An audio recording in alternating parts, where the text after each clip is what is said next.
Olá, bem-vindo e bem-vinda ao Ponto 3. Começamos hoje a nova temporada do nosso programa, inclusive com cenário novo. Mas continuamos debatendo temas importantes com grandes especialistas. E no programa de hoje vamos falar sobre as vítimas que sofrem em silêncio. O tema de hoje é a proteção aos menores.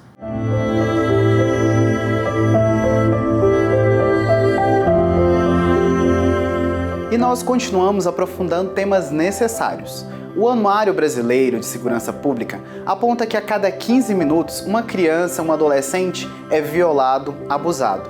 Infelizmente, apenas 10% desses casos chegam à justiça. Isso reflete apenas a situação no Brasil. Agora imagine no mundo afora, quantas crianças e adolescentes estão relegados à própria sorte. Mas em 2014, o Papa Francisco criou a Pontifícia Comissão para a Tutela dos Menores, um organismo que busca proteger e criar regras para a proteção de menores e de adultos em vulnerabilidade. Por isso, devemos recordar sempre as palavras de Francisco. El perdón es bueno para las víctimas, pero son ellas las que tienen que estar en el centro de todo. Su dolor, sus daños psicológicos pueden empezar a sanar si encuentran respuestas, acciones concretas para reparar los horrores que han sufrido y prevenir que no se repitan. –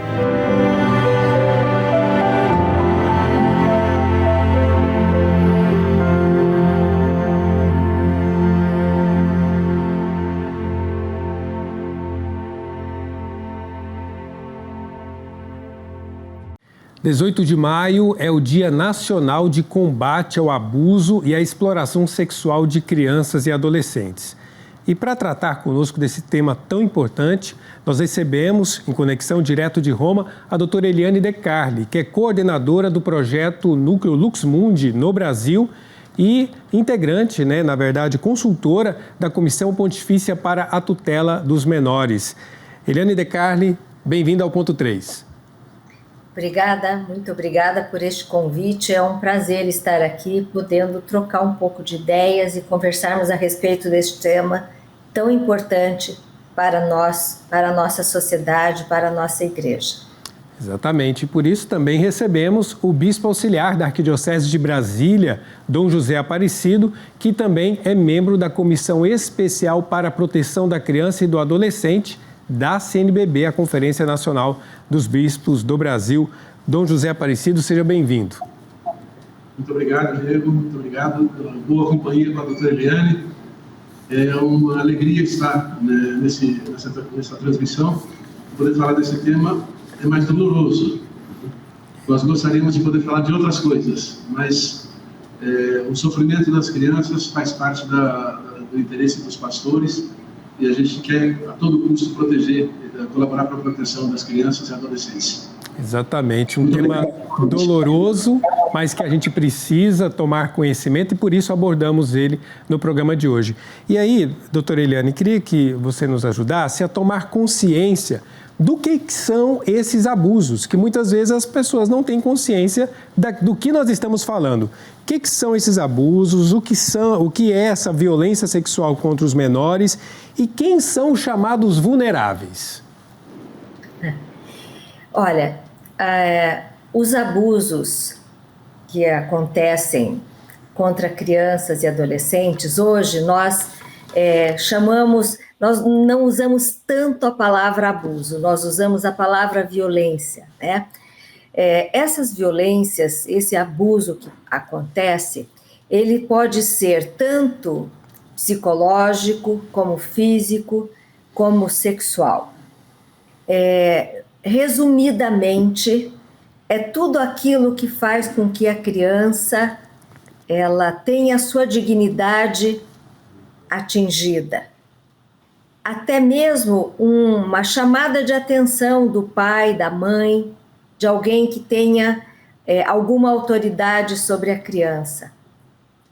Qualquer atitude que possa atingir a sua dignidade a faz sofrer e desencadeia um estresse.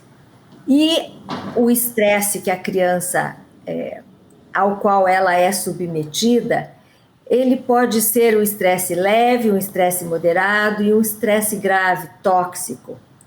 E de acordo com a forma de violência que a criança sofre, esse estresse, ele gradativamente e com o tempo, ele pode inclusive desencadear alterações epigenéticas e ter repercussões para o resto da vida.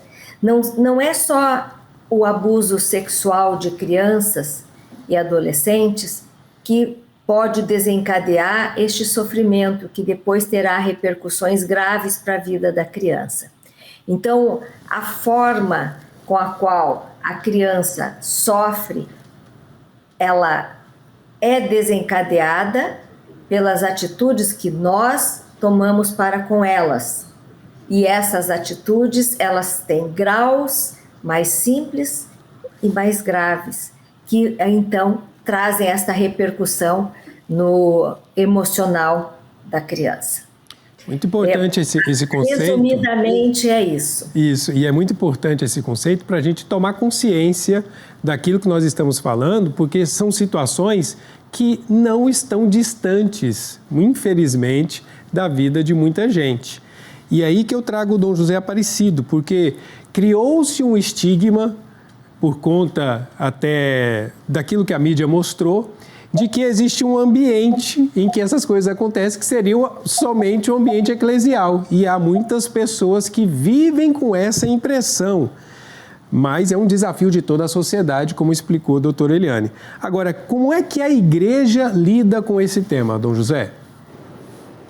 Bom, o ambiente eclesial aparece mais porque o Papa Francisco, na continuidade do que fez o Papa Bento XVI e João Paulo II, deram visibilidade ao problema na igreja. O Papa disse: nós não vamos nos esconder e vamos procurar fazer duas coisas. Procurar recursos para corrigir e punir os abusadores, aqueles que praticam a violência, e procurar todos os meios para que o ambiente eclesiástico, as nossas comunidades, se tornem um lugar seguro para que nós possamos voltar a dizer com Jesus: deixai vir as minhas criancinhas. É doloroso que nós tenhamos que tratar desse assunto de uma forma tão difícil, não? Tão difícil. Mas o Papa Francisco distinguiu essas duas coisas. De um lado, a punição dos responsáveis pela violência. E de outro lado, a abertura da igreja como uma mãe que é misericordiosa e amorosa para abrir portas para que as vítimas sejam ouvidas e sejam ao centro da nossa atenção. Exatamente. Então é importante o senhor lembrar, porque especialmente no pontificado do Papa Bento XVI, chegou a ter uma seção no portal da Santa Sé específica com todas as respostas da igreja a respeito desse assunto. E hoje nós temos, como está aqui a Eliane, como consultora de uma comissão pontifícia que acompanha de perto esse assunto, mas não somente no ambiente eclesial, né, Eliane? Também é uma contribuição da igreja para aquilo que a sociedade, um problema que a sociedade enfrenta no mundo todo. Então, este é um tema que tem sido muito falado, inclusive por nós do Núcleo Lux Mundi, e também dentro da Pontifícia Comissão, de que a nossa atuação é uma atuação que chega também à sociedade. Nós, dentro do Núcleo Lux Mundi, temos como um dos objetivos específicos justamente estabelecer um relacionamento com a rede de proteção da criança e do adolescente que existe no nosso país, para, em colaboração, trabalharmos no sentido da prevenção de toda forma de violência no ambiente eclesial e na sociedade. Tanto que, neste momento, nós estamos bastante envolvidos com a campanha Faça Bonito. Estamos envolvidos, formalmente envolvidos. CNBB, CRB, o Núcleo Lux Mundi, formalmente envolvidos com a campanha, no sentido de fazer com que a igreja conheça e participe desta campanha, falando deste tema, porque quanto mais falamos, mais prevenimos, e também para fazer com que a própria campanha, então, chegue onde muitas vezes não chega, que é dentro da igreja. A igreja tem uma permeabilidade muito grande, então o nosso intuito é poder falar, sim, sobre esse tema, também no ambiente da sociedade civil, nas famílias, além de falarmos no ambiente eclesial.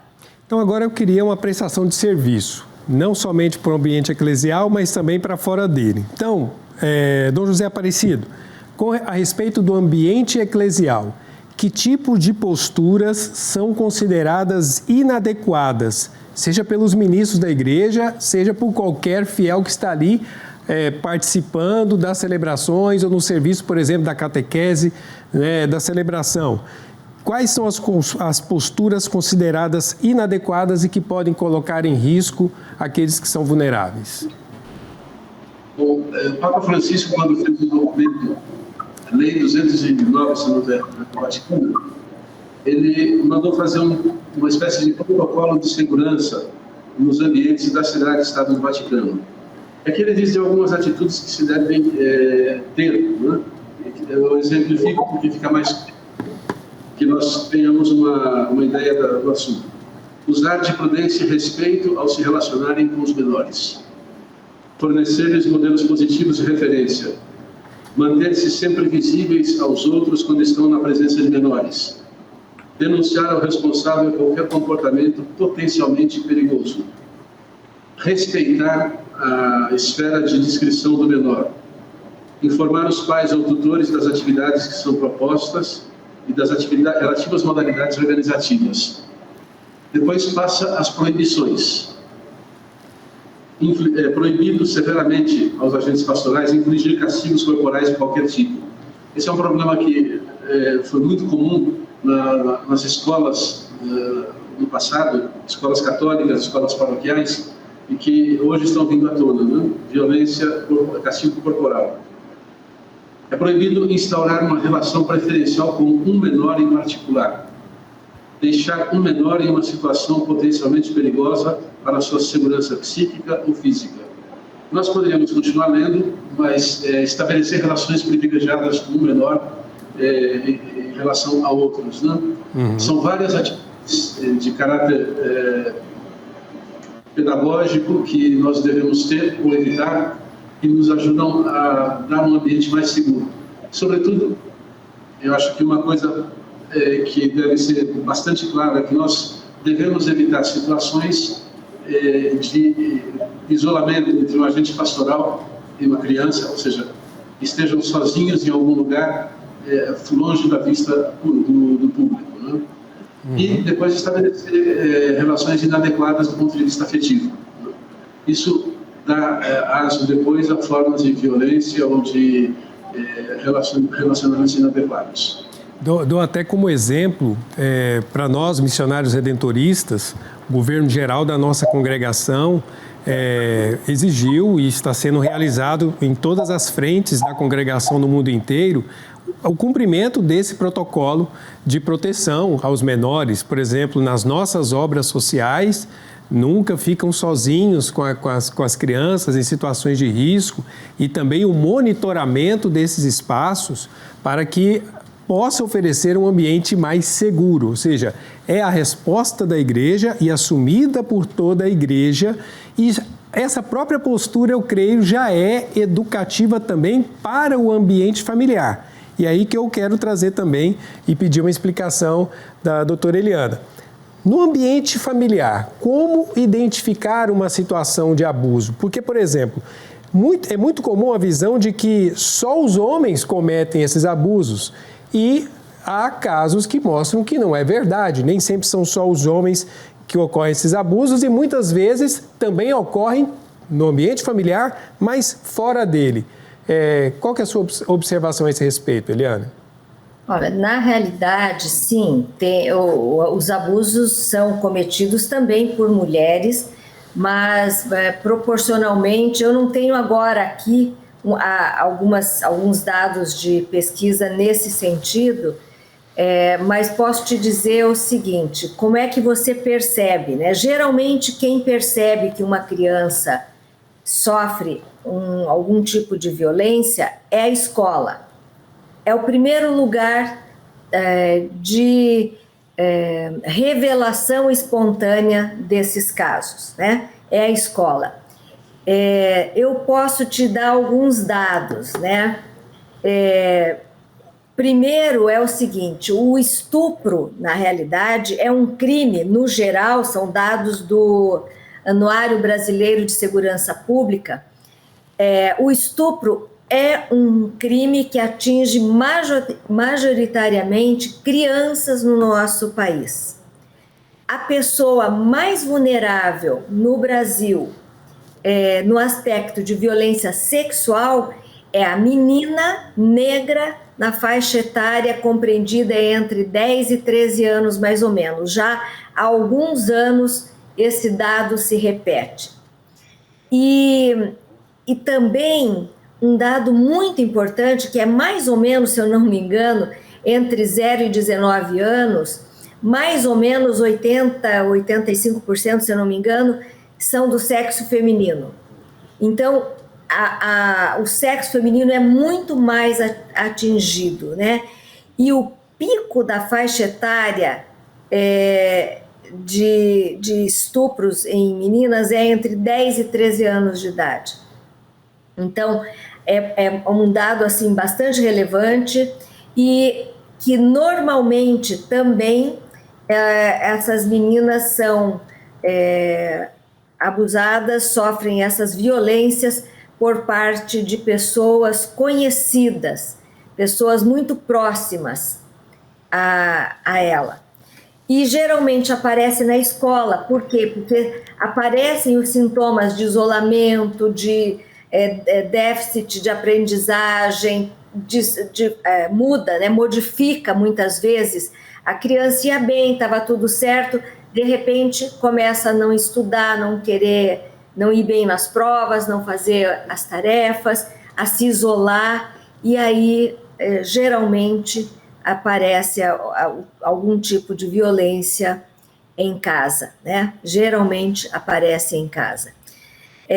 Também, assim, acho que um dado importante é que se não é o pai, o avô, o irmão, o tio, é alguém muito próximo, é algum amigo muito próximo. Isso também é um dado importante. Então, se percebe pela forma como a criança passa a agir e geralmente quem percebe é a escola. Muito importante esses sinais todos que você apresenta, porque são sinais da convivência com a criança, com a pessoa que está sendo ofendida, que está sendo violentada. Então, é preciso ficar atento a esses sinais, que muitas vezes não é uma simples tristeza, não é uma simples preguiça, existe uma explicação e tem que acompanhar, tem que conversar, tem que ter diálogo, tem que ter proximidade dos pais, os responsáveis, para entender o que está acontecendo com essa criança vulnerável, a partir, inclusive, desse perfil da menina, que na maior parte das vezes é vitimada. Agora, doutora Eliane, é difícil fazer a denúncia, não pela falta de acesso aos meios para fazer isso, mas pelo constrangimento. Como orientar as pessoas para que superem o constrangimento, a vergonha e tenham coragem de denunciar? Olha, na realidade, este é um tema. Ontem ainda eu estava tentando orientar uma pessoa e nós passamos assim, a discutir como superar essa dificuldade, né? Como superar. Nós temos 0800, temos Disque 100, temos o 190 que pode ser ligado, tem o Conselho Tutelar, Ministério Público, Delegacia, mas de fato as pessoas que sabem têm receio, têm medo. Por que tem medo de se expor? Porque tem medo de represália. Mas nós precisamos cada vez mais nos ajudarmos para superarmos e ajudar as pessoas a superarem este medo. A partir de maio do ano passado, nós temos uma lei no Brasil, a Lei 14.344, a Lei Menino Henri Borel, que passou a criminalizar a omissão nos casos de violência contra crianças e adolescentes. Então, o artigo 23 define bem o crime, o artigo 26 define bem as penas. Saber de um caso, como aconteceu na situação do menino Henri Borel. Muitas pessoas sabiam, muitas pessoas percebiam que alguma coisa estava errada, que ele sofria algum tipo de violência e ninguém falou. Ele morreu. Depois que ele morreu, veio à tona, né? Então, é muito importante que as pessoas também saibam que a omissão nos casos de denúncia, ela gera crime, né? Então, é importante, sim, denunciar. Procurar os meios. Estes telefones devem ser muito divulgados pela imprensa e nós precisamos também, como sociedade civil, nos aproximarmos mais da rede de proteção e ajudarmos a criar mecanismos, protocolos mais claros para que as pessoas não tenham dúvida na hora que percebem uma violência. Porque você, eu, podemos ser, às vezes, a tábua de salvação para a vida daquela criança. Talvez a única. Nossa, muito importante então, isso. Muito importante essa expressão que você fala. Às vezes, a coragem que a gente pode dar de dizer, libertar a criança, o adolescente, a pessoa, de uma situação da qual ela é escrava. E aí, Dom José, a Eliane usou a palavra punição. Essa punição também existe com os membros da hierarquia da igreja, seja diácono, padre ou até mesmo leigos. Eu queria que o senhor falasse quais as punições que a igreja realiza quando esses casos ocorrem no ambiente eclesial, seja por membros da hierarquia ou até mesmo por leigos. O mais grave que nós temos na igreja é a demissão do estado clerical, né? E a expulsão de uma família religiosa, né? Então, para nós é bastante claro que uma violência grave como essa não pode ser punida com, desculpem a brincadeira, com um par de terços e nosso, né? É muito importante que a gente saiba isso, que quando acontece uma violência sobre o menor, sobretudo em ambiente eclesiástico, ambiente eclesial, nas comunidades nossas, não só há uma violência do ponto de vista sexual e afetivo, como a ruptura de uma grande confiança que a vítima tinha no agressor. Então, essa confiança religiosa de fiel em relação ao pastor se rompe e essa ruptura é muito dura. A igreja, além das punições canônicas que foram renovadas já no livro 6º, que foi revisado por completo, ela tem também algumas indicações pastorais, não só para punição, que é urgente, na igreja, mas também de colaboração com as autoridades do país. O Papa Francisco disse que essa colaboração não é mais facultativa. Eu queria voltar um pouco para a questão da denúncia. Sim. O Código de Direito Canônico de 17 proibia a aceitação de denúncias anônimas. O Código de 83, que é o atualmente vigente, não proíbe e as acusações anônimas, as denúncias anônimas devem ser averiguadas pela autoridade competente, né? Então, há muitos meios de atuação nesse sentido. E há uma obrigação severa dos bispos e dos superiores religiosos de atuar nessa matéria, sob o risco de serem eles próprios punidos, né? A negligência da atuação nesse campo significa uma negligência grave que torna cúmplice do delito. Então, não digo cúmplice no sentido técnico, mas no sentido moral, né? Mas torna a pessoa, o ministério pouco credível, no caso. Então, é muito importante que nós saibamos que a igreja tem seus meios para a punição que, a partir do Acesso Lux Mundi, ficou bastante evidente. O Acesso Lux Mundi é o moto próprio com o qual o Papa Francisco reordena a matéria. Ficou muito evidente que a nossa colaboração com as autoridades do país são obrigatórias, salvaguardada uma única coisa, que é o segredo de confissão, né? Mas, fora disso, uma vez que nós recebemos uma denúncia, com aquele mínimo de precaução necessário, é necessário levar ao conhecimento das autoridades públicas. Mais uma vez eu lembro quanto à relevância desse tema, a gente já deu esse dado no início do programa, a cada 15 minutos uma criança ou adolescente é vítima deste tipo de violência. E apenas 10% desses casos chegam à justiça. Então é muito importante que haja a denúncia, a devida investigação e a punição. A palavra é proteção. Proteção aos vulneráveis, proteção aos menores, para evitar dor, para evitar trauma, e punição para aqueles que cometem esse tipo de crime. Mas cuidado sempre, cuidado com a vida, especialmente de crianças, adolescentes, jovens e pessoas vulneráveis. Eu quero agradecer muito a participação da doutora Eliane De Carli, direto de Roma. Ela que é coordenadora do projeto Lux Mundi no Brasil, parceria da Conferência dos Religiosos com a Conferência dos Bispos do Brasil, e também consultora da Comissão Pontifícia para a Tutela dos Menores, missão desafiadora que você está vivendo aí em Roma. Muito obrigado, Eliane, pela participação. Obrigada pelo convite, foi um prazer. Obrigado também a Dom José Aparecido, bispo auxiliar da Arquidiocese de Brasília e membro da Comissão Especial para a Proteção da Criança e do Adolescente da CNBB. Obrigado pela participação, Dom José. Obrigado, Diego. Obrigado por ter trazido a companhia agradável da doutora Eliane. É uma alegria sempre encontrá-la.